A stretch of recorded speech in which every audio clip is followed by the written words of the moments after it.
Selamat pagi, Bapak, Ibu, Saudara-saudari yang dikasihi Tuhan. Salam sejahtera untuk kita semua.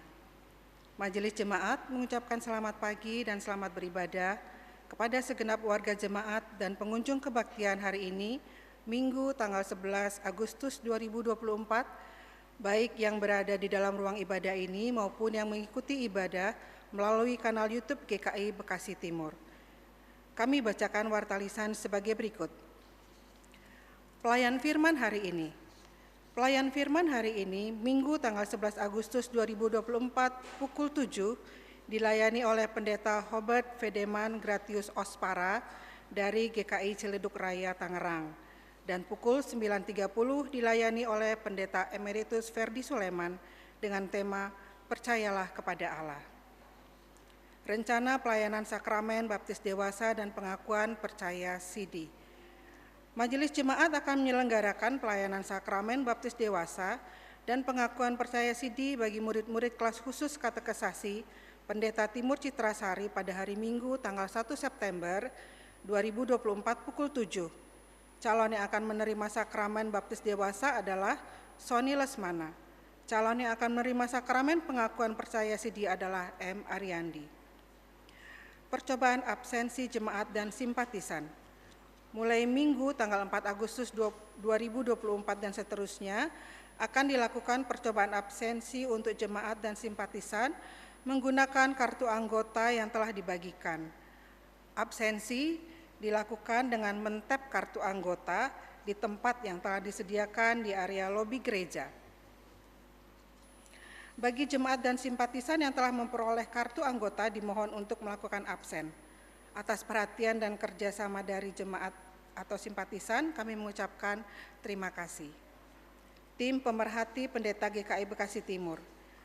Berdasarkan keputusan dalam persidangan Majelis Jemaat atau PMJ tanggal 21 Juli 2024, telah dibentuk tim pemerhati pendeta yang terdiri dari 1. Penatua Weni Lisa Julius, 2. Penatua Ineke Manase, dan 3. Penatua Diah Permata. Tim pemerhati ini untuk melengkapi pelayanan Majelis Jemaat GKI Bekasi Timur dan masa pelayanan tim pemerhati periode 2024-2025. Laporan kegiatan Charity Pemuda. Komisi Pemuda GKI Bekasi Timur menyampaikan informasi mengenai acara Charity Pemuda yang telah dilaksanakan pada tanggal 6 Juli 2024 lalu. Kegiatan Charity dilaksanakan di Panti Asuhan Benih Iman yang berlokasi di Banjarwaru, Kecamatan Ciawi, Kabupaten Bogor, Jawa Barat. Panti asuhan tersebut terdiri dari anak-anak usia 2 hingga 17 tahun. Adapun rincian dana yang sudah disalurkan sebagai berikut. Dana pendidikan sebesar Rp28.065.000. Bahan kebutuhan pokok sehari-hari dan alat kebersihan sebesar Rp4.700.100. Kasur Rp7.710.114. Pemberian kaos untuk anak panti Rp2.278.000. Bantuan uang tunai sebesar Rp5 juta. Dan total donasi yang tersalurkan Rp47.754.214.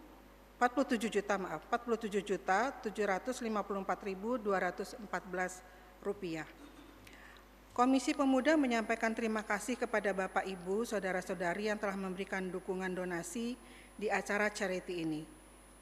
Komisi Pemuda hanyalah sebagai jembatan dan menjadi gereja yang terus menyalurkan berkat. Berikut mari kita saksikan tayangan kegiatan Charity Komisi Pemuda pada waktu lalu dan akan dilanjutkan dengan tayangan video dalam rangka HUT Mediko ke-20 dengan tema Mediko Berkarya.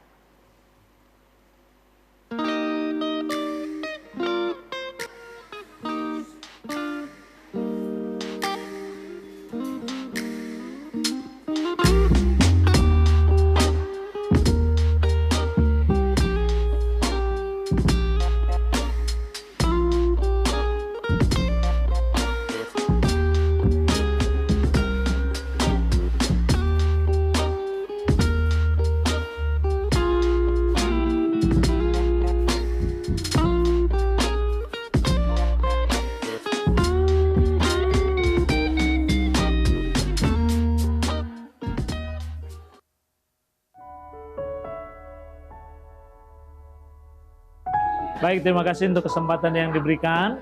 Saya mengucapkan terima kasih untuk seluruh jemaat GKI Bekasi Timur yang sudah kenan berbagi kasih untuk anak-anak Panti Asuhan Benih Iman yang ada di Ciawi Bogor. Nah, sejarah singkat dari panti ini didirikan dari 2005, diawali dengan mengadopsi anak-anak korban bencana alam yang ada di Nias. Nah, 26 anak-anak dari Nias waktu itu kita adopsi, lalu kita sekolahkan, sampai 2018 mereka sudah selesai. Dari 2018 itu sampai sekarang kita mengadopsi anak-anak yang bukan hanya dari bencana alam, tapi dari berbagai latar belakang, tapi prioritas itu adalah anak yatim piatu yang tidak punya orang tua, baik sebelah yatim atau piatu. Nah, sisanya kita alokasikan sebanyak 40% dari total jumlah penghuni itu untuk anak-anak yang kurang mampu.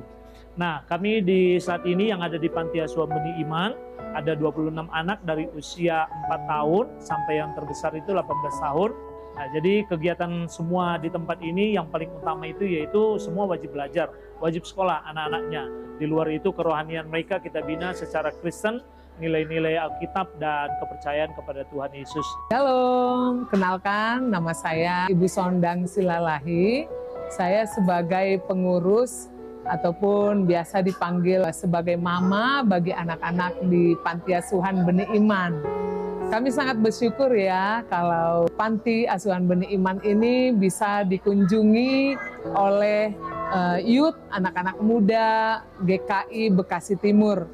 Kami sangat bersyukur, anak-anak sangat senang banget, apalagi anak-anak mudanya sangat antusias memberkati anak-anak. Di waktu kedatangan hari ini, semua anak-anak panti sangat diberkati sekali. Terima kasih anak-anak muda, terutama pendeta, jemaat, dan seluruh GKI Bekasi Timur yang sudah datang memberkati anak-anak panti. Di masa-masa kita lagi dalam kesulitan tentang biaya pendidikan anak-anak, GKI Bekasi Timur datang memberikan bantuan sokongan dana untuk sekolah mereka. Bapak Ibu semua adalah orang tua mereka juga, sama halnya seperti kami berada bersama mereka.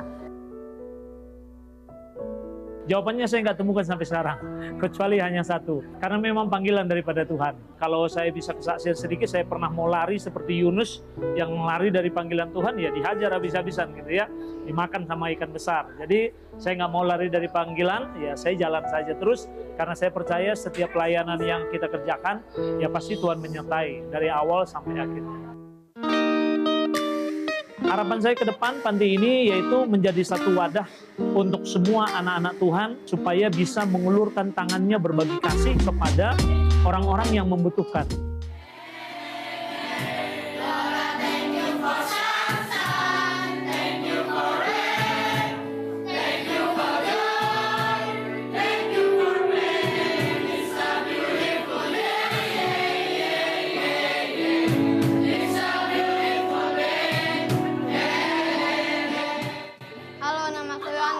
Cita-citaku menjadi profesor, baby. Cita-citaku menjadi dokter. My name is Aldo. I want to be astronaut. Nama saya Manda. Cita-cita saya jadi pilot. Perkenalkan, nama saya Paulkinete Suta. Cita-cita saya menjadi pendeta. Halo, nama aku Saja. Cita-citaku mau jadi tentara. Halo, nama saya Cecep. Cita-cita jadi dokter. Halo, nama aku JJ. Mau jadi sang kebun binatang Zunomali. Terima kasih kepada Bapak Ibu yang telah turut serta dalam acara charity ini. Kalian telah membawa senyuman bagi anak-anak Panti Asuhan Benih Iman. Sampai jumpa lagi. Tuhan Yesus memberkati.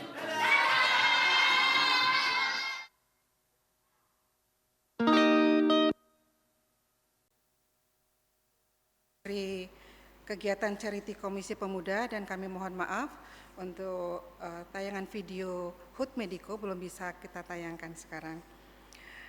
Marilah kita mengawali ibadah kita dengan mengambil saat teduh secara pribadi. Saat teduh dimulai.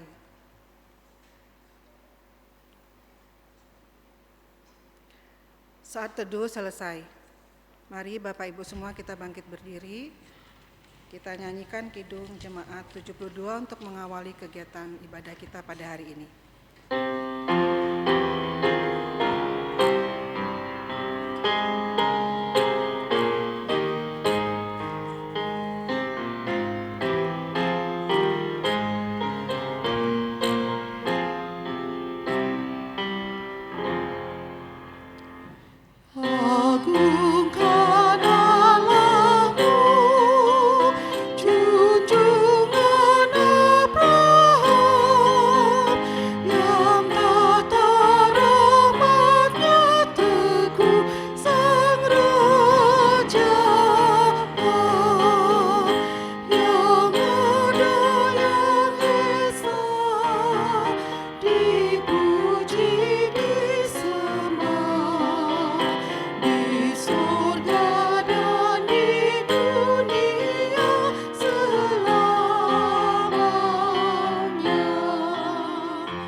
Terjamin janjinya, dan itu ku pegang. Di sayap Raja Walilah ku bersutra. Kelak tampak wajahnya, ku puji kuasa-Nya, dan menyanyikan rahmat-Nya selamanya.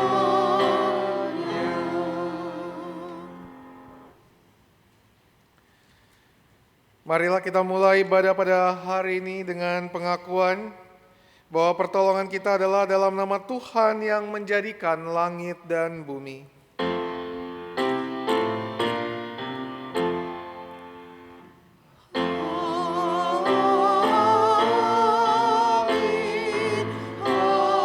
amin, amin.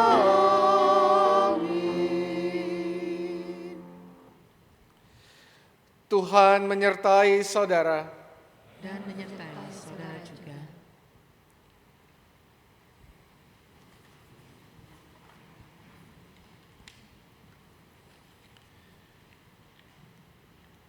Mazmur 111 ayat 1 sampai 4 akan menjadi kata pembuka pada hari ini.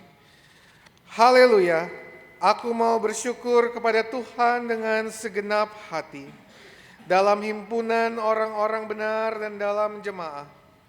Besar perbuatan-perbuatan Tuhan, layak diselidiki oleh semua orang yang menyukainya. Agung dan bersemarak pekerjaannya, keadilannya tetap untuk selamanya. Perbuatan-perbuatan yang ajaib dilakukannya menjadi peringatan. Tuhan itu pengasih dan penyayang.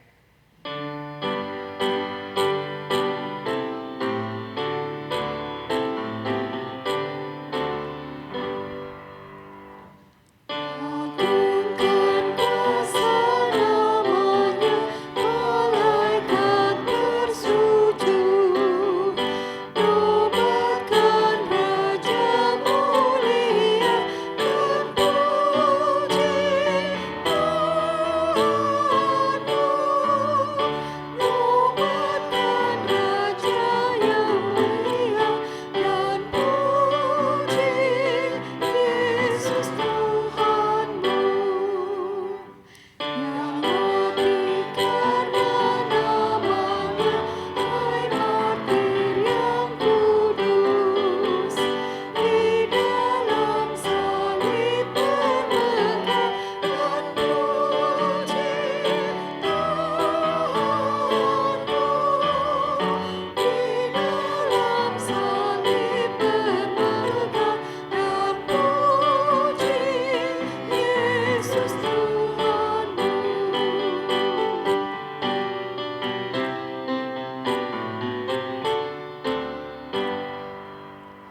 Kiranya kita kelak serta di sana bersujud.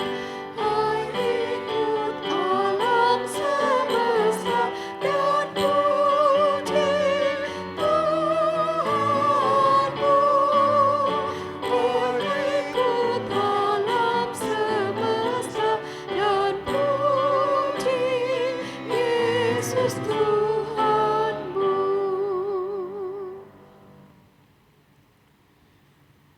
Di dalam kehidupan kita, kehidupan iman kita, tidak jarang kita gagal untuk percaya kepada Allah. Maka dalam keberdosaan kita pada saat ini, marilah kita bersama-sama mengakui dosa kita di hadapan Tuhan. Saya akan mengajak Bapak, Ibu, dan Saudara untuk berdoa secara pribadi, mengakui dosa secara pribadi, dan saya akan menutup dalam doa pengakuan dosa secara bersama-sama. Mari kita berdoa secara pribadi, mengakui dosa kita di hadapan Tuhan.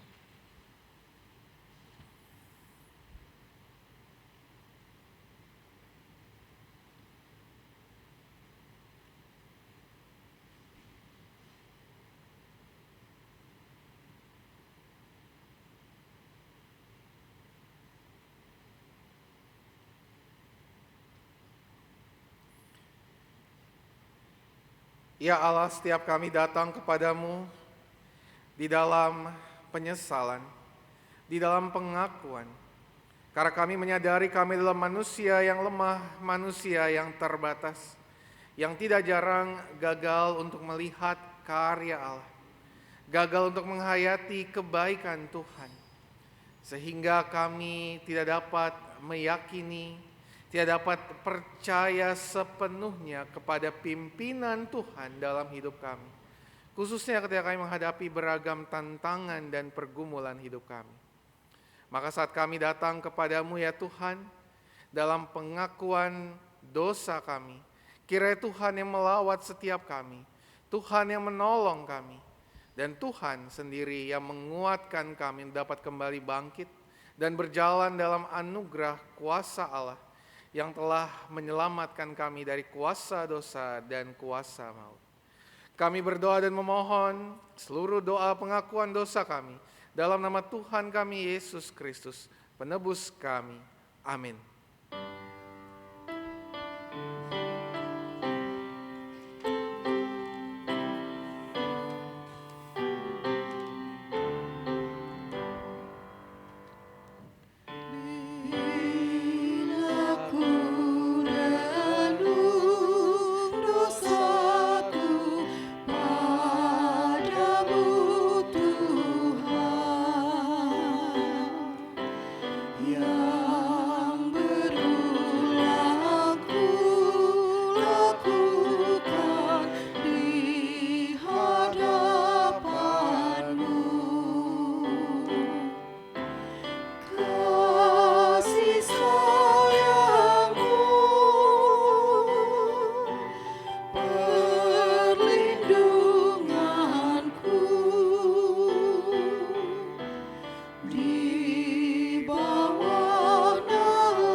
Bagi kita yang dengan tulus mengakui segala dosa dan kelemahan kita di hadapan Allah, mari menyambut berita anugerah dari Tuhan.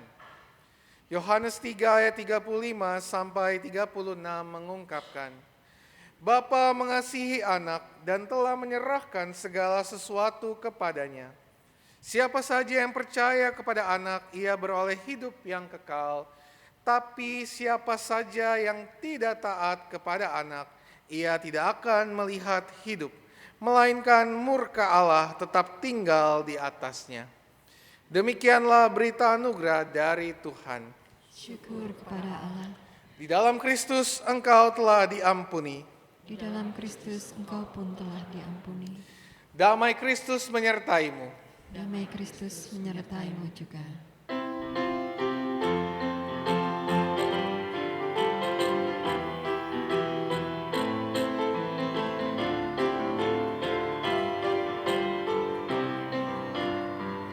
Bersukacitalah selalu, tunjukkan wajah gembiramu. Lihat taman di kanan kiri dan di sekitarmu. Berikan salam damai, serta kasih karunia, serta pengampunannya diberi. Hiduplah dalam damai, seorang dengan yang lain. Itu kehendak Tuhan bagimu.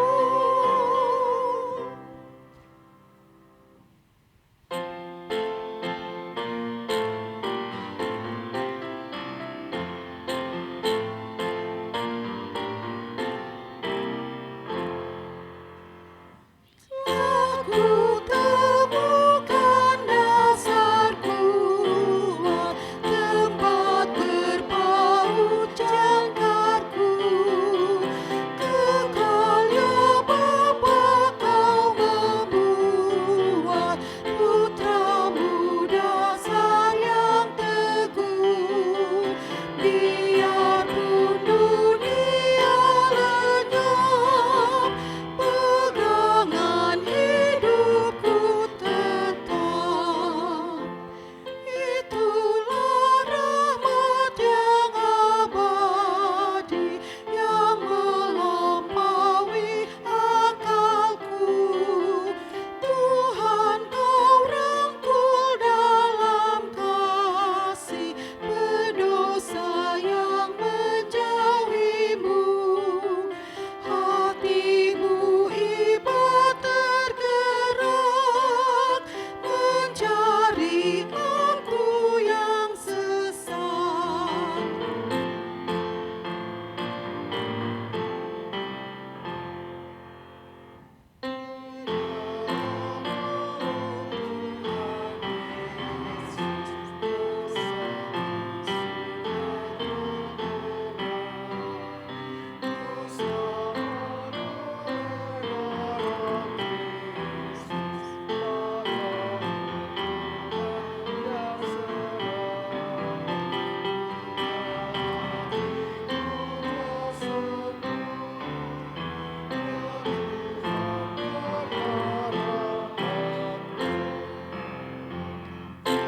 Inilah dasar andalanku, biarpun apa ku tempuh.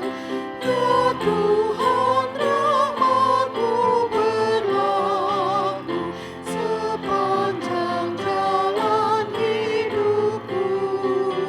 Sampai kekal ku pujilah samudra rahmat yang bakar.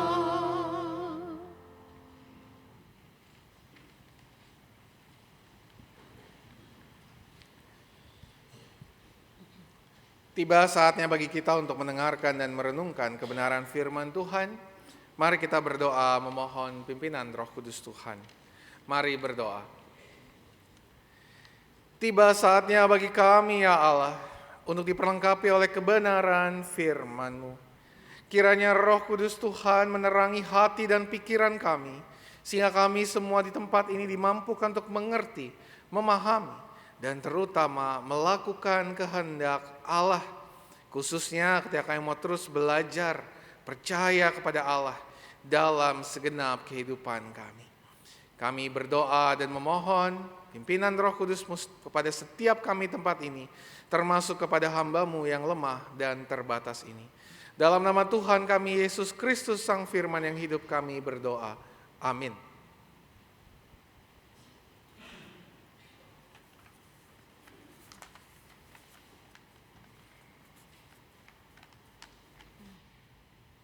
Bacaan pertama diambil dari 1 Raja-Raja 19 ayat 4-8.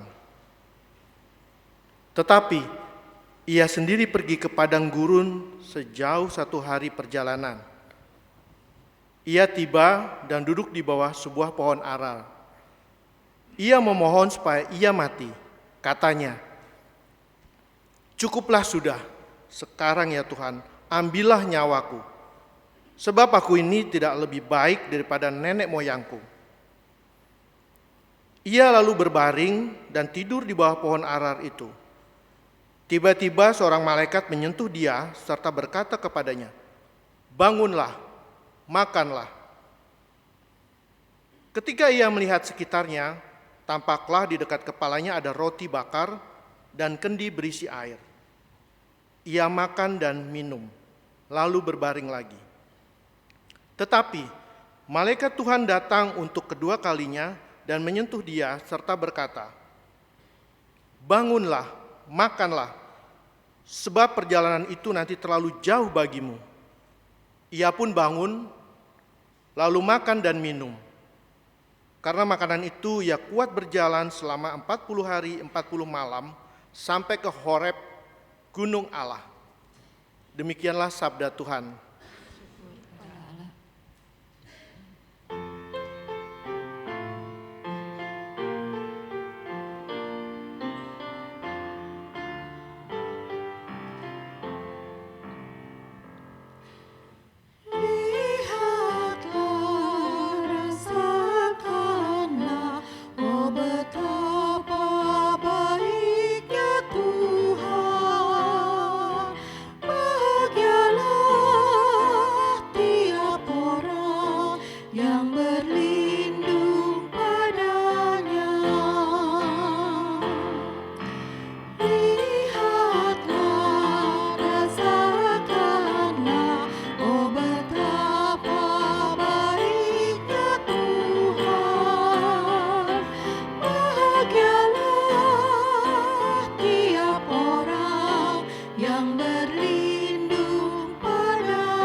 Bacaan Alkitab yang kedua diambil dari Surat Rasul Paulus kepada jemaat Efesus pasal 4 ayat 25 sampai pasal 5 ayat 2. Efesus pasal 4 ayat 25 sampai pasal 5 ayat 2. Demikian. Karena itu buanglah dusta, berkatalah benar seorang kepada yang lain, karena kita adalah sesama anggota. Apabila kamu menjadi marah, janganlah berbuat dosa. Janganlah matahari terbenam sebelum padam amarahmu, dan janganlah beri kesempatan kepada iblis. Orang yang mencuri, janganlah ia mencuri lagi. Tetapi baiklah ia bekerja keras dan melakukan pekerjaan yang baik dengan tangannya sendiri, supaya ia dapat membagikan sesuatu kepada orang yang berkekurangan. Janganlah ada perkataan kotor keluar dari mulutmu, tetapi pakailah perkataan yang baik untuk membangun di mana perlu, supaya mereka yang mendengarnya beroleh anugerah. Janganlah mendukakan Roh Kudus Allah yang telah memeteraikan kamu menjelang hari penebusan. Segala kepahitan, kegeraman, kemarahan, kegaduhan, dan fitnah hendaklah dibuang dari antara kamu, demikian pula segala kejahatan. Tetapi hendaklah kamu ramah seorang terhadap yang lain, penuh kasih mesra dan saling mengampuni, sebagaimana Allah di dalam Kristus telah mengampuni kamu. Sebab itu sebagai anak-anak kekasih, teladanilah Allah, dan hiduplah dalam kasih, sebagaimana Kristus juga telah mengasihi kamu dan telah menyerahkan dirinya untuk kita sebagai persembahan dan kurban yang harum bagi Allah. Demikianlah sabda Tuhan. Syukur kepada Allah.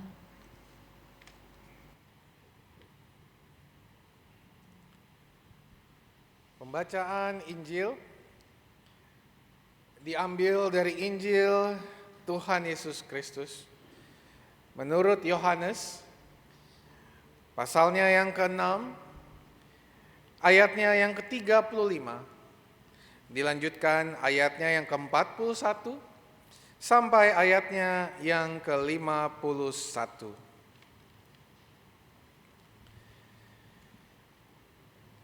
Tetapi aku telah berkata kepadamu, sungguh pun kamu telah melihat aku, kamu tidak percaya. Lalu bersungut-sungutlah orang Yahudi tentang dia, karena ia telah mengatakan, akulah roti yang telah turun dari surga. Kata mereka, bukankah ia ini Yesus, anak Yusuf, yang ayah ibunya kita kenal? Bagaimana sekarang ia dapat berkata, aku telah turun dari surga? Jawab Yesus kepada mereka, jangan bersungut-sungut di antara kamu. Tidak ada seorang pun yang dapat datang kepadaku jikalau ia tidak ditarik oleh Bapa yang mengutus aku, dan ia akan kubangkitkan pada akhir zaman. Ada tertulis dalam kitab nabi-nabi, mereka semua akan diajar oleh Allah. Setiap orang yang telah mendengar dan belajar dari Bapa datang kepadaku. Hal itu tidak berarti bahwa ada orang yang telah melihat Bapa. Hanya Dia yang datang dari Allah. Dialah yang telah melihat Bapa. Sesungguhnya aku berkata kepadamu, siapa saja yang percaya, ia mempunyai hidup yang kekal. Akulah roti kehidupan. Nenek moyangmu makan mana di padang gurun dan mereka mati. Inilah roti yang turun dari surga. Siapa saja yang memakannya, ia tidak akan mati. Akulah roti hidup yang telah turun dari surga. Jikalau seseorang makan roti ini, ia akan hidup selama-lamanya. Dan roti yang akan kuberikan untuk hidup dunia ialah dagingku. Berbahagialah mereka yang mendengarkan firman Allah dan yang memeliharanya. Haleluya.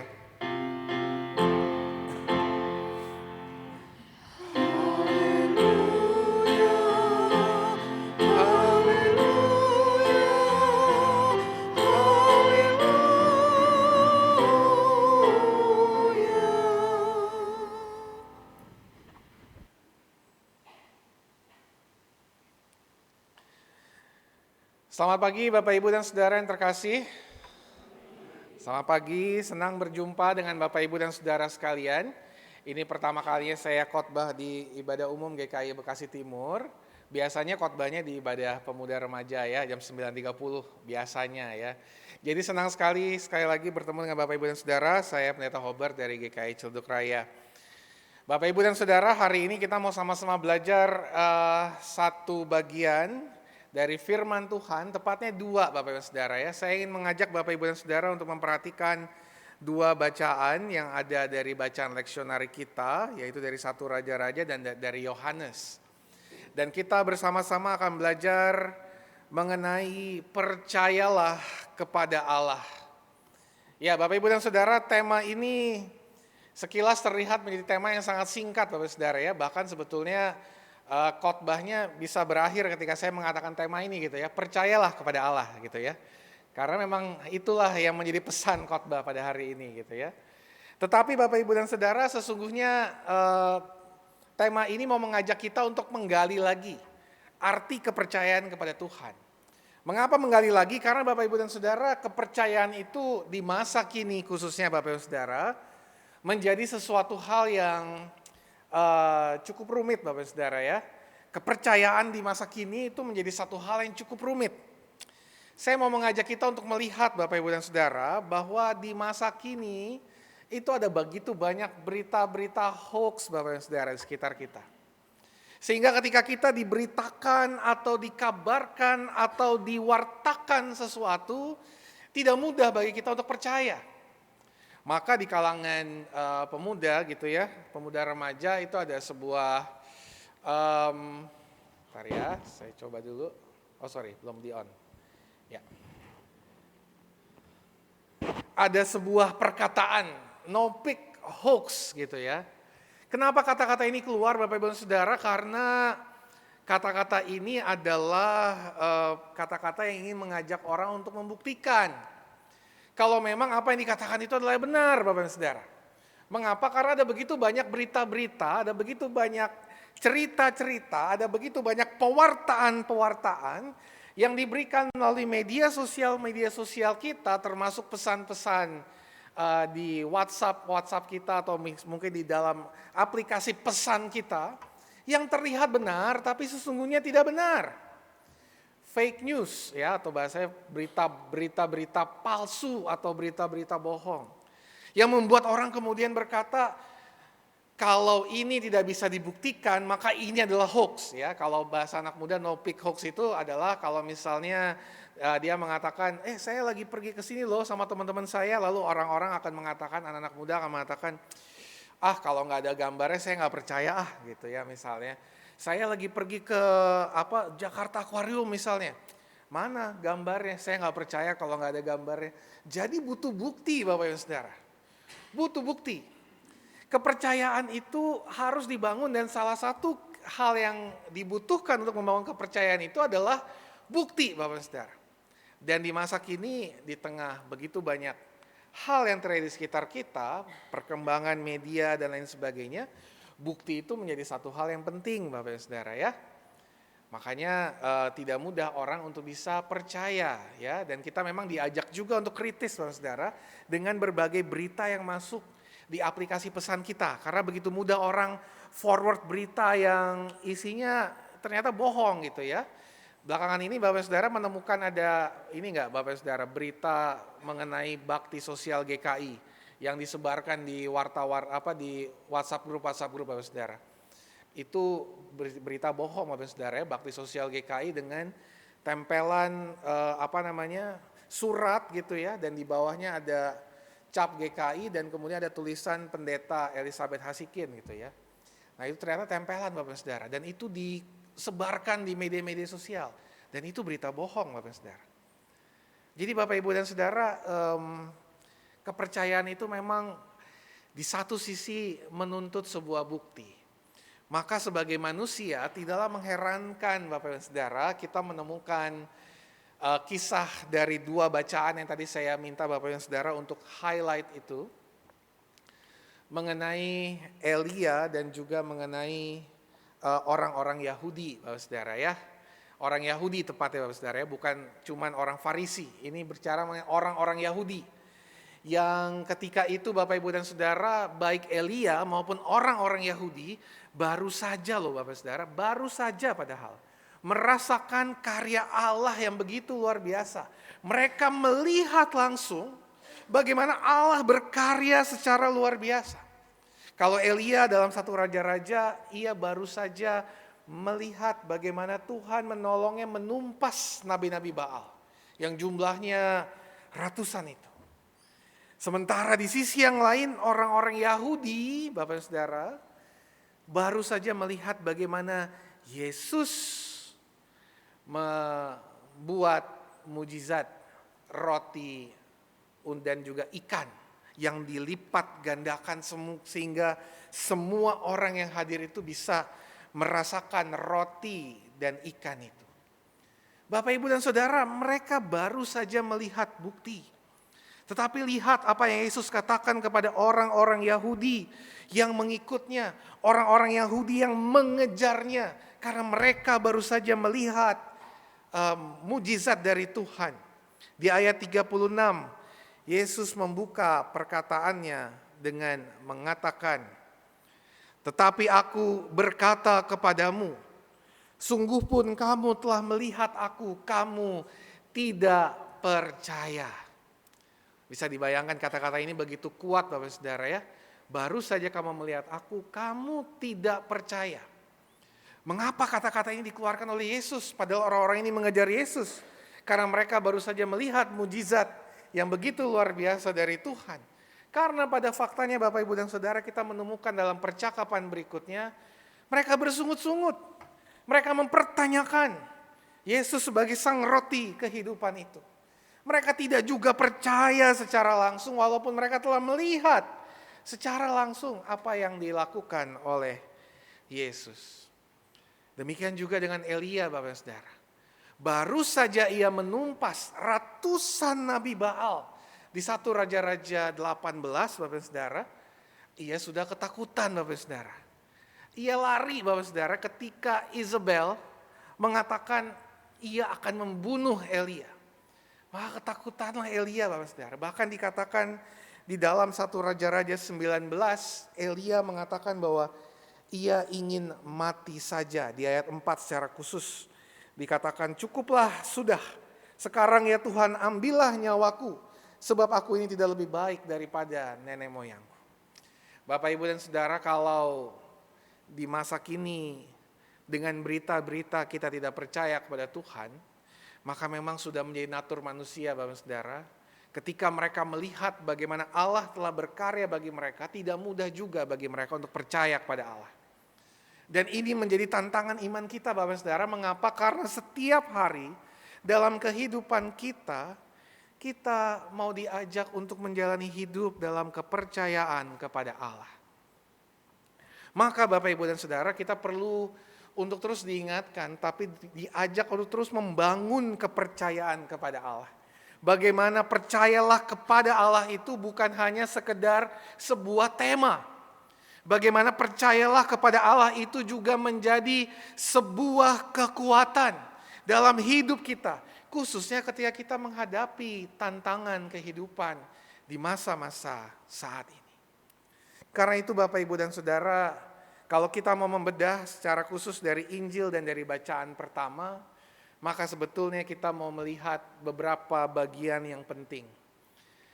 Bagian yang pertama yang penting adalah Bapak, Ibu dan Saudara, ketika kita melihat bagaimana sebetulnya orang-orang Yahudi yang mengejar Tuhan Yesus itu, yang sesungguhnya telah melihat karya Allah, yang mereka sendiri kemudian mengatakan, "Tuhan berikanlah kami roti.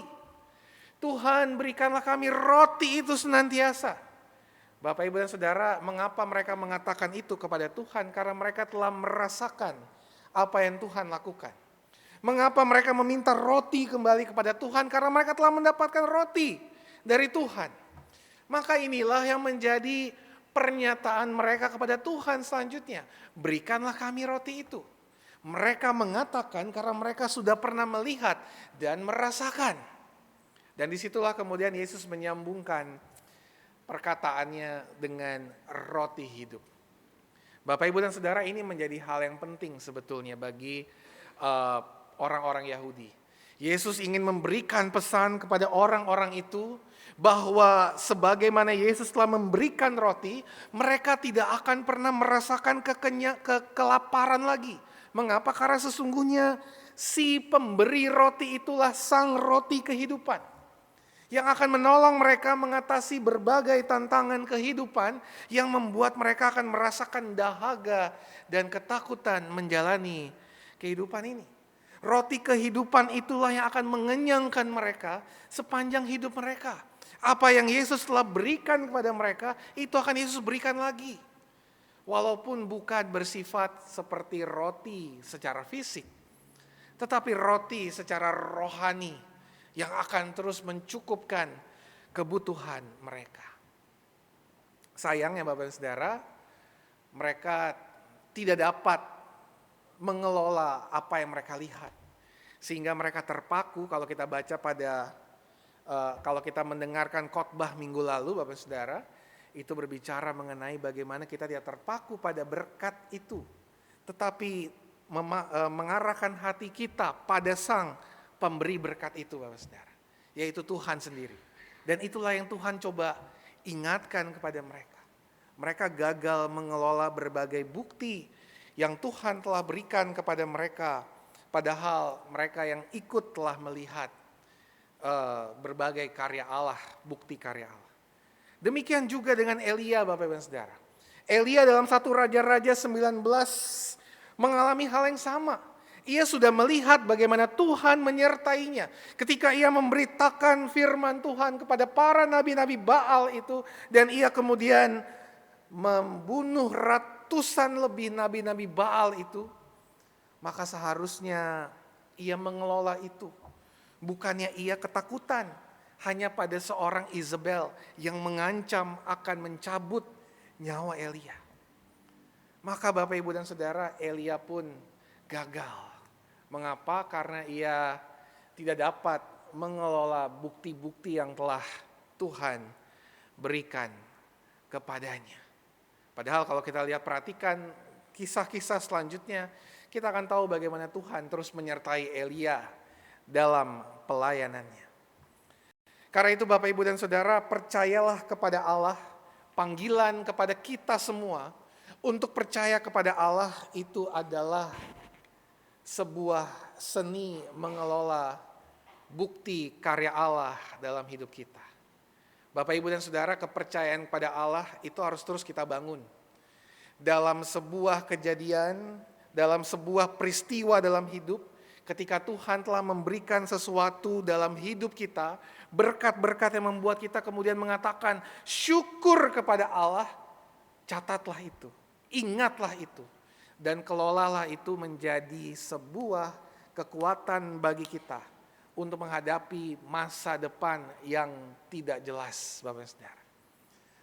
Mengapa demikian? Karena sebagaimana kita perhatikan hidup kita, ketika kita melihat karya-karya Allah yang mencukupkan kehidupan kita sampai kita bisa hidup saat ini Bapak dan Saudara, kita bisa datang ke gereja untuk beribadah, yang di Fotum dan Salam kita katakan kita bisa beribadah karena pertolongan dalam nama Tuhan, maka itu seharusnya menjadi pegangan kita menghadapi hidup ini.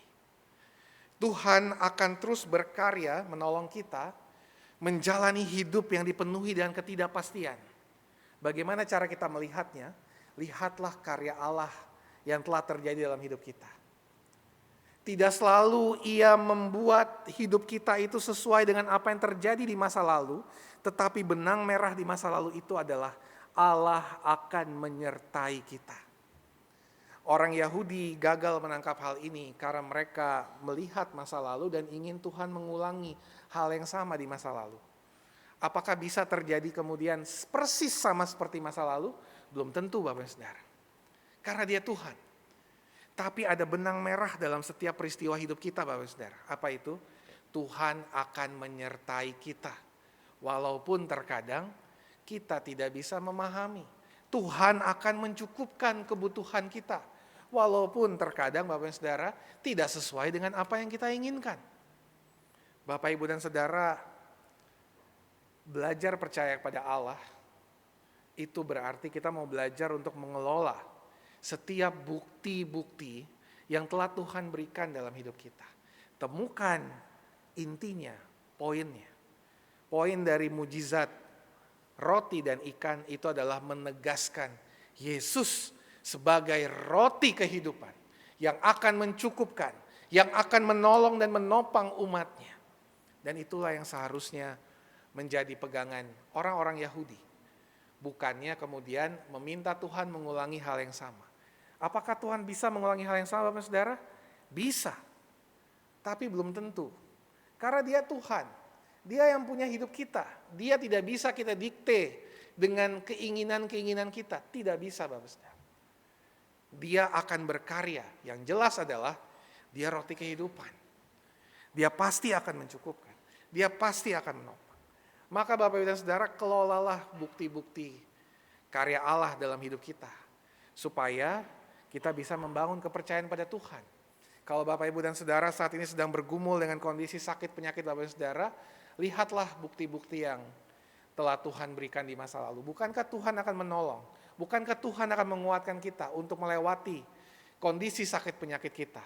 Dan apapun yang nanti akan terjadi di depan sana, kita meyakini Tuhan pasti akan memberikan yang terbaik. Kalau Bapak Ibu Saudara sedang bergumul dengan pekerjaan Bapak Ibu Saudara, lihatlah bukti di masa lalu. Bukankah Tuhan telah menolong kita melewati tantangan pekerjaan, tantangan sekolah kita, tantangan pendidikan kita, tantangan-tantangan hidup kita, termasuk dalam keluarga dan berbagai tantangan lainnya. Lihatlah bukti-bukti yang ada, yang telah Tuhan berikan pada kita. Temukan benang merahnya dan kuatkan iman kita menghadapi masa depan yang dipenuhi dengan ketidakpastian. Karena itu saya senang sekali dengan sebuah perumpamaan Bapak Saudara, mengelola karya Tuhan, mengelola bukti Allah itu sama seperti kita melihat spion Bapak Saudara. Bapak Saudara kalau naik mobil harus lihat spion kan? Apa yang terjadi kalau Bapak Saudara tidak melihat spion? Apa yang terjadi Bapak Saudara? Pasti akan terjadi, bisa sekali terjadi tabrakan Bapak Saudara ya. Mengapa ada spion di kanan dan kiri? Mengapa ada kaca atau cermin yang ada di tengah itu Bapak Saudara? Tujuannya untuk menolong kita melihat ke belakang. Supaya jangan sampai kita menabrak sesuatu di samping dan kanan kiri kita ketika kita sedang maju. Tapi kan lihat spion gak boleh terus-terusan kan Bapak Saudara kan? Apa yang terjadi kalau lihat spion terus-terusan Bapak Saudara? Ya tabrakan juga. Ya kan? Gak mungkin Bapak Saudara naik mobil kemudian lihat spion terus kan? Ya ada Bapak akan nabrak orang depan kan? Gitu ya. Karena itu mengelola bukti dan karya Allah itu sama seperti melihat spion. Tidak boleh terus-menerus dilihat di belakang. Yang ada kita akan nabrak depan. Tapi harus sekali-sekali kita lihat Bapak Saudara. Mengapa? Karena kita perlu supaya kita harus berhati-hati ketika kita berjalan ke depan. Sama seperti itu kehidupan iman kita Bapak Saudara. Kehidupan iman kita seperti kendaraan, itu harus maju terus. Tapi dalam kita maju akan selalu ada tantangan. Maka kita juga harus sesekali lihat ke belakang. Untuk apa? Untuk memperkuat langkah kita maju ke depan. Ya, tapi nggak boleh terus-menerus lihat ke belakang Bapak Saudara ya. Yang terjadi kalau ke belakang adalah kita akan tabrakan juga. Ya, jadi harus juga move on ke depan. Tapi jangan lupakan yang di belakang. Artinya spion itu penting. Kaca di mobil kita itu penting untuk kita mengelola apa yang ada di belakang kita. Maka belajar percaya kepada Tuhan sama seperti Elia dan juga sama seperti orang-orang Yahudi itu menuntut kita untuk mengelola bukti dan karya Allah dalam hidup kita. Maka Bapak Ibu dan Saudara, mari kita lihat kembali karya Tuhan. Jika saat ini kita merasakan keraguan, jika saat ini kita merasakan ketakutan menghadapi ketidakpastian di masa yang akan datang. Tapi Bapak Ibu dan Saudara, satu hal yang jauh lebih penting dan mendasar adalah ketika kita melihat bagaimana Yesus yang tidak pernah berhenti menjawab keraguan orang-orang Yahudi. Dan Allah yang tidak pernah berhenti meyakinkan Elia. Ini hal yang mendasar juga dari kita belajar percaya pada Allah. Yesus beberapa kali itu menjawab pertanyaan orang Yahudi. Beberapa kali mereka bertanya kepada Yesus, bukankah ia ini Yesus, anak Yusuf, yang ayah ibunya kita kenal? Yesus menjawab mereka, jangan bersungut-sungut. Yesus kemudian menjelaskan arti dari roti kehidupan itu, bahwa ia adalah seseorang yang diutus oleh Bapa, dan ia adalah bagian dari karya Allah Tritunggal itu yang datang untuk menyapa manusia di tengah-tengah dunia ini. Tidak mungkin ia melakukan itu, tidak mungkin ia meninggalkan itu kalau bukan karena penyertaan Bapa dalam hidupnya. Maka Yesus sebetulnya sedang menjawab keraguan, pertanyaan-pertanyaan. Yesus gak berhenti menjawab, Bapak Saudara. Kalau kita perhatikan roti kehidupan ini sebenarnya dimulai dari ayat 25 sampai ayat 58. Dan itu semua penjelasan Yesus berbalasan dengan orang Yahudi untuk meyakinkan mereka bahwa akulah roti kehidupan. Kalau kamu tidak percaya, aku akan yakinkan bahwa aku ini berasal dari Bapa. Aku ini adalah bagian dari karya Allah. Bahwa melalui aku, engkau akan memperoleh kehidupan. Itulah yang Yesus coba untuk yakinkan kepada orang-orang Yahudi. Betapa sabarnya Tuhan untuk meyakinkan orang Yahudi. Elia bagaimana? Walaupun ia sudah melihat dan ia ragu, Tuhan tidak berhenti. Apa yang Tuhan berikan, Bapak dan Saudara? Melalui seorang malaikat, Tuhan kemudian memberikan kepadanya roti bakar dan kendi berisi air supaya ia bisa makan. Bahkan bukan cuma sekali, Bapak dan Saudara, dikatakan kedua kalinya. Beberapa kali Tuhan melakukan itu sampai akhirnya Elia tiba di Gunung Horeb, Gunung Allah. Bapak, Ibu dan Saudara, ini mendasar. Percaya kepada Allah itu bukan cuman berbicara mengenai bagaimana kita berupaya mengelola bukti-bukti itu saja, tetapi juga bagaimana kita bisa melihat bahwa Tuhan yang kita sembah itu adalah Allah yang tidak akan pernah berhenti meyakinkan kita. Bahkan kita diajak terus untuk menghayati penyertaannya. Melalui apa? Melalui banyak hal, Bapak dan Saudara. Khotbah hari ini adalah cara Tuhan menyapa Bapak dan Saudara. Meyakinkan Bapak dan Saudara bahwa Tuhan itu ada dalam hidup Bapak dan Saudara. Melalui keluarga Bapak dan Saudara. Yang memberikan kekuatan, memberikan kemampuan, mengingatkan Bapak dan Saudara untuk tidak menyerah, tidak putus asa. Mungkin juga komunitas iman Bapak dan Saudara.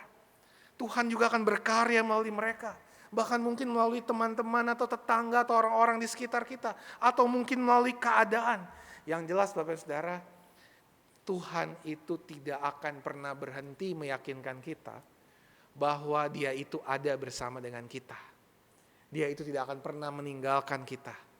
Dia itu akan terus menuntun hidup kita dengan berbagai cara.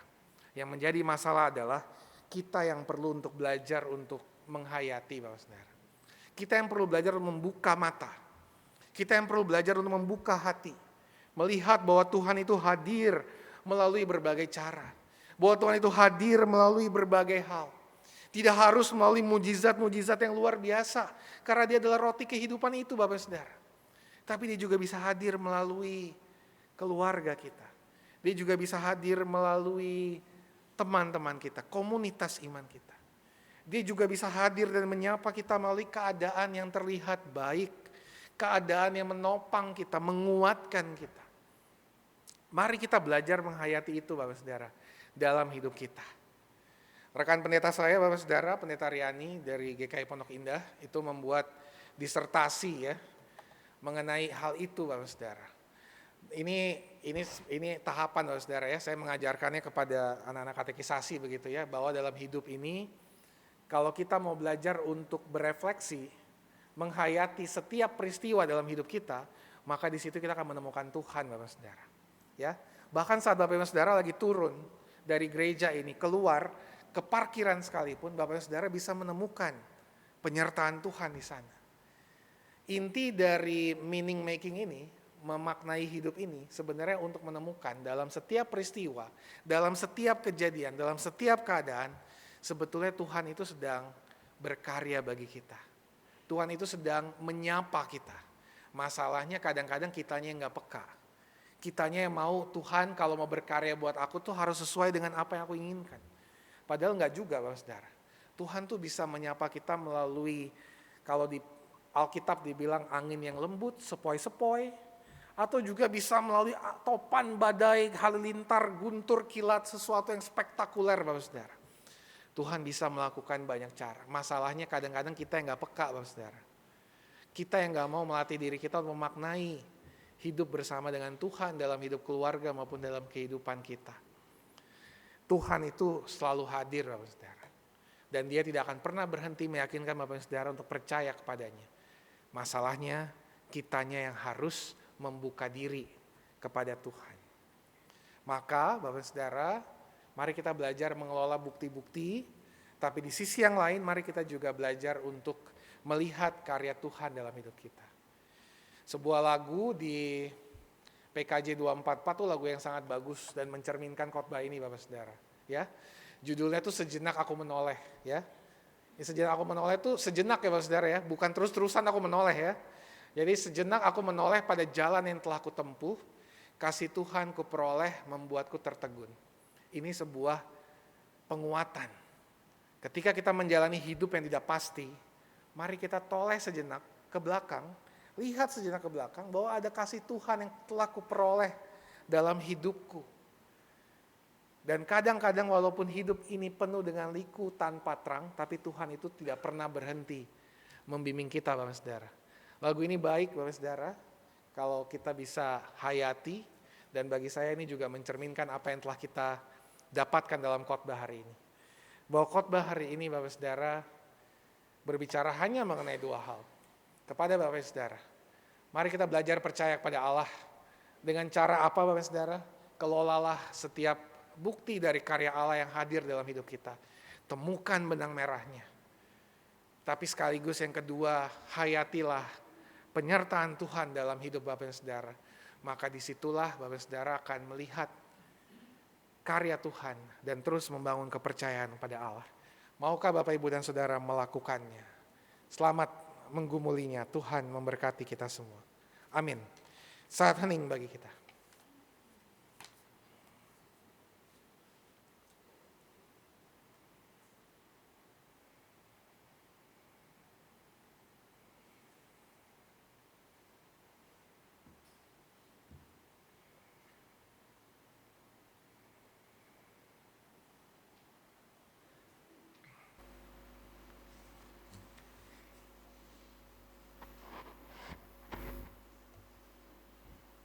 Tuhan diundang untuk bangkit berdiri.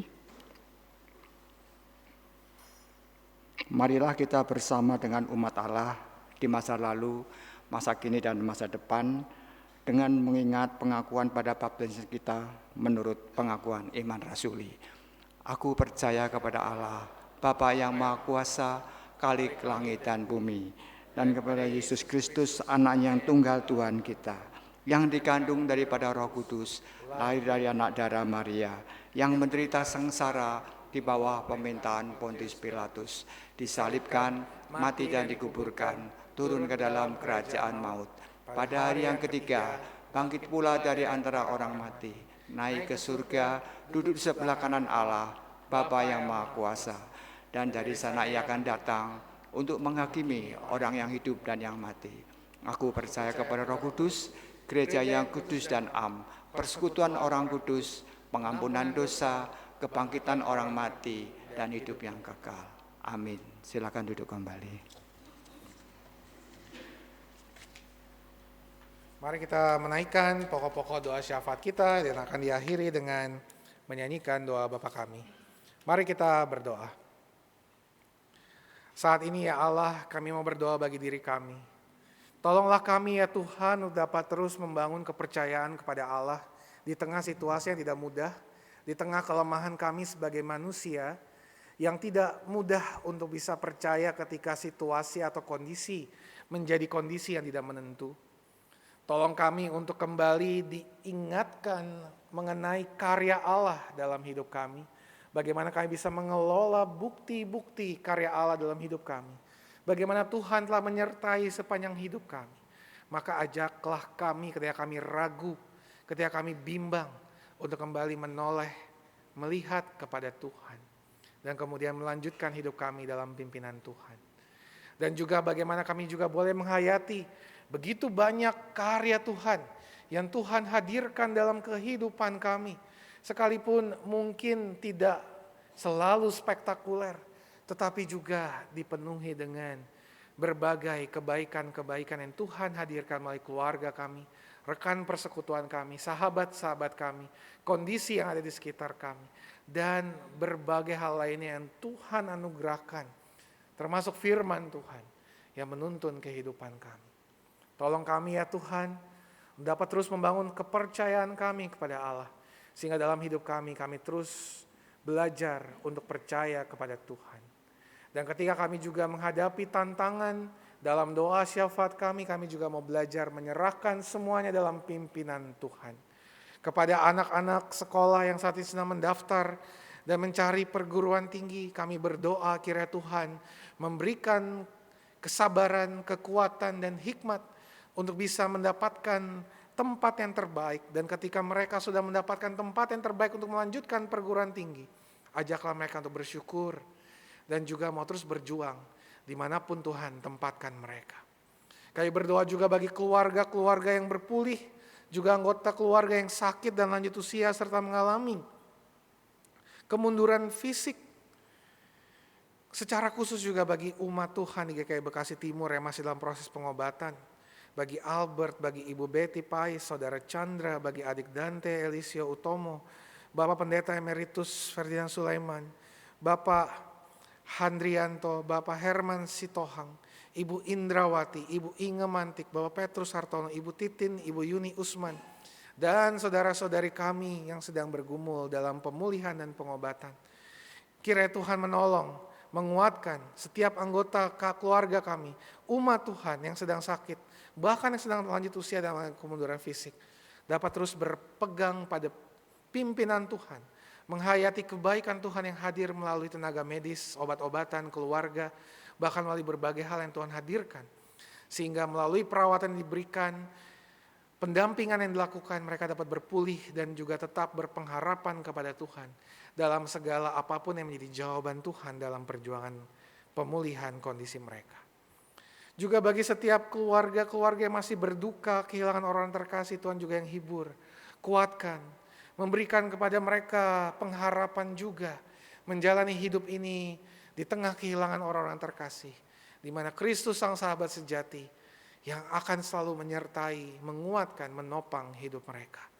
Tolong mereka ya Tuhan, tolong pemulihan mereka yang sedang berduka. Juga bagi kebersamaan kami sebagai warga negara dalam hidup rukun, berdamai, bertoleransi, secara khusus di masa kebangsaan bangsa Indonesia yang saat ini sedang akan memperingati HUT RI ke-79. Biar kami dapat menjaga dengan baik kebersamaan kami, menjaga kerukunan, toleransi kami, sehingga kedamaian, cinta Tuhan boleh berkuasa juga atas bangsa kami untuk menjalani kehidupan di tengah beragam tantangan dan krisis yang sedang terjadi. Termasuk saudara-saudari kami yang menjadi korban bencana alam dan berbagai tantangan korban lainnya. Biar Tuhan yang tolong kebutuhan mereka, Tuhan yang penuhi kebutuhan mereka dalam kondisi kesusahan mereka, pergumulan mereka. Juga bagi perdamaian di Israel, di Timur Tengah, Israel dan Palestina, juga respon PBB dan lembaga-lembaga internasional lainnya, kiranya Tuhan menolong untuk dapat terus berjuang, mengatasi berbagai tantangan terkait perdamaian, tapi juga keadilan, termasuk juga keutuhan ciptaan yang terjadi di dunia ini. Dan kami sebagai umat Tuhan, gereja Tuhan, biar sepulangnya kami dari tempat ini, biar kami dapat meneruskan ibadah kami juga dalam keseharian kami, sehingga dimanapun kami berada kami dapat menjadi berkat bagi orang-orang sekitar kami. Ya Tuhan, inilah doa kami, masih banyak hal yang kami mohonkan daripadamu, tapi kami percaya Tuhan akan melihat dan menjawab seluruh rangkaian doa syafaat kami, karena kami berdoa dan menyerahkan doa syafaat ini dalam nama Tuhan kami Yesus Kristus yang telah mengajar kami berdoa.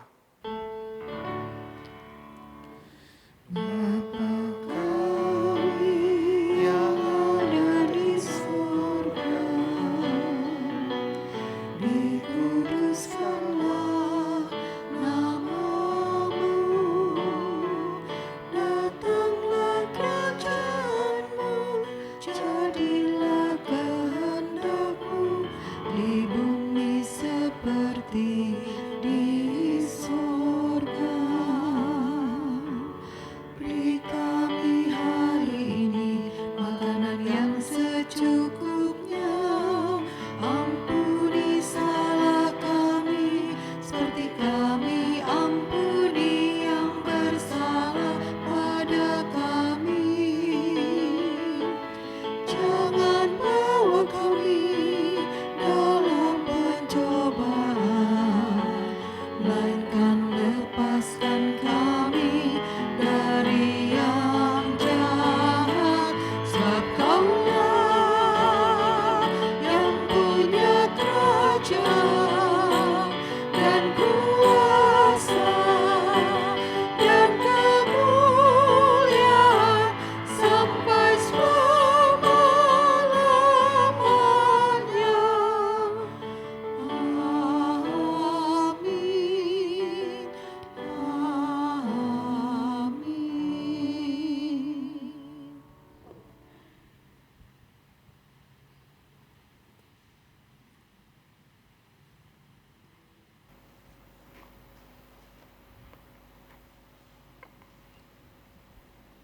Umat yang dikasihi Tuhan, dengan mengingat kasih Tuhan yang besar bagi kita semua, marilah kita mengucap syukur dengan memberikan persembahan yang terbaik bagi kemuliaan namanya. Untuk firman Tuhan yang melandasi persembahan kita di dalam 2 Korintus 8 ayat 9 menyatakan, karena kamu telah mengenal anugerah Tuhan kita Yesus Kristus, bahwa sekalipun ia kaya, oleh karena kamu ia menjadi miskin, supaya kamu menjadi kaya oleh karena kemiskinannya. Saat ini akan diedarkan 2 kantong kolekte, yaitu kantong merah dan kantong biru. Kantong merah untuk biaya operasional gereja, sedangkan kantong biru untuk biaya perawatan gereja.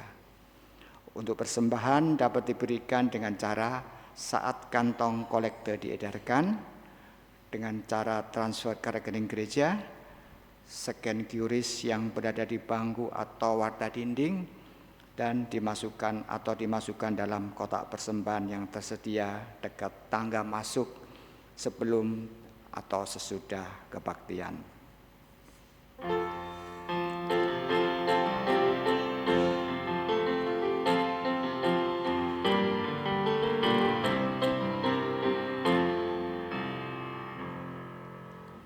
Bagi Yesus kau serahkan hidupku seluruhnya,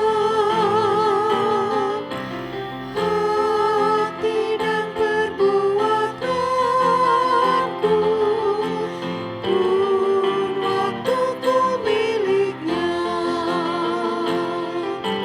Bagi Yesus semuanya, pun waktuku miliknya. Bagi Yesus semuanya, pun waktuku miliknya. Tanganku kerja baginya, kakiku mengikutnya, mataku memandang Yesus, aku puji Dialah. Bagi Yesus semuanya, yang ku puji Dialah. Bagi Yesus semuanya, yang ku puji Dialah.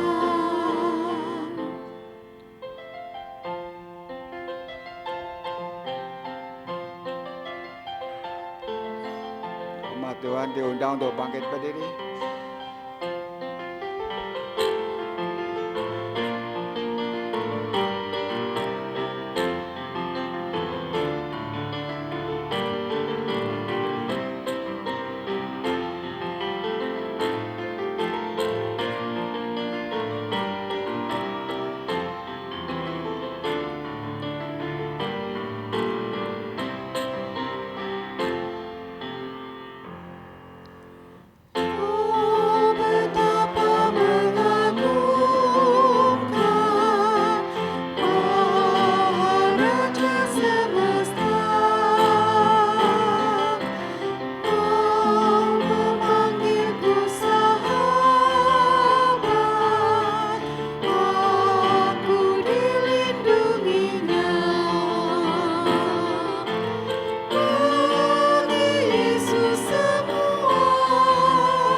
Mari kita bersatu dalam doa. Segala puji dan syukur kami panjatkan kehadirat-Mu Tuhan. Sungguh bersyukur kalau kami pada hari ini diberi kesempatan untuk memuji dan memuliakan nama-Mu. Teristimewa kami mendengarkan firman-Mu. Biarlah firman yang Tuhan sudah taburkan di dalam ibadah ini, biarlah menjadi berkat bagi kita semua. Tuhan, saat ini kami juga ingin mengembalikan berkat-berkat yang datangnya dari Tuhan. Inilah Tuhan persembahan kami. Kami bawa dengan ungkapan syukur. Terimalah persembahan ini yang kami persembahkan untuk hormat dan kemuliaan-Mu. Berkati juga jemaat-Mu yang sudah memberikan persembahan. Dan juga berkati juga majelis jemaat yang akan mengelola persembahan ini agar dapat dikelola dengan baik. Di dalam nama Tuhan Yesus Kristus kami berdoa. Amin.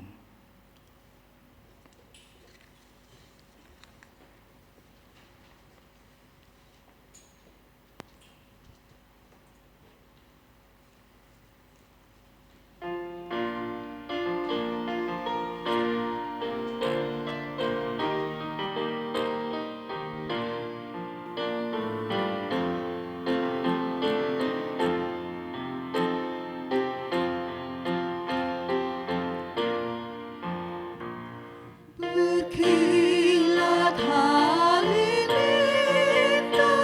dan guntur menderu. Begitu kuasa dosa mengancam jiwaku. Suara juru selamat menopang juangku. Dan Dia pun berjanji tak meninggalkanku. Ya tidak pernah, ya tidak pernah, tak akan ku ditinggalkan, begitu janjinya. Ya tidak pernah,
Arahkanlah hatimu kepada Tuhan.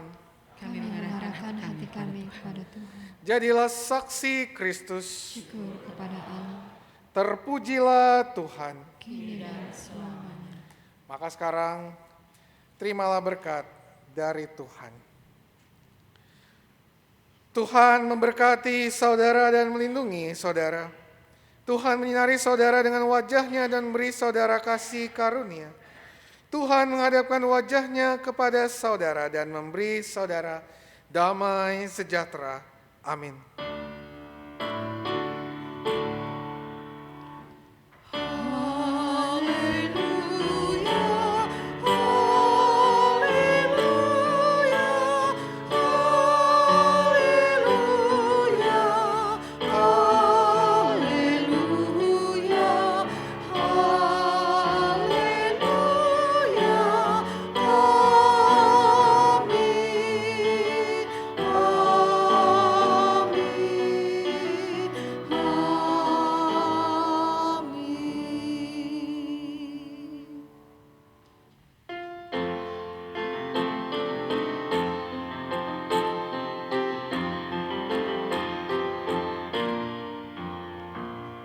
Dosaku ditebuskan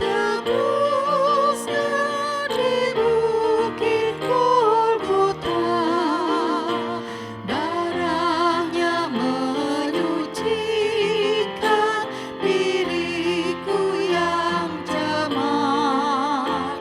Di tatamamu ya ku dinantikannya, dan Dia pun berjanji dekatku selamanya. Ya tidak pernah, ya tidak pernah, tak akan ku ditinggalkan, begitu janjinya. Ya tidak pernah, ya tidak pernah, tak akan ku ditinggalkan, begitu janjinya.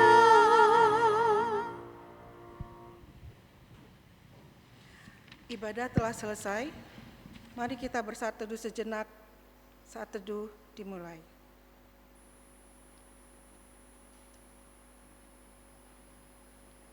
Saat teduh selesai. Selamat hari Minggu, Tuhan memberkati.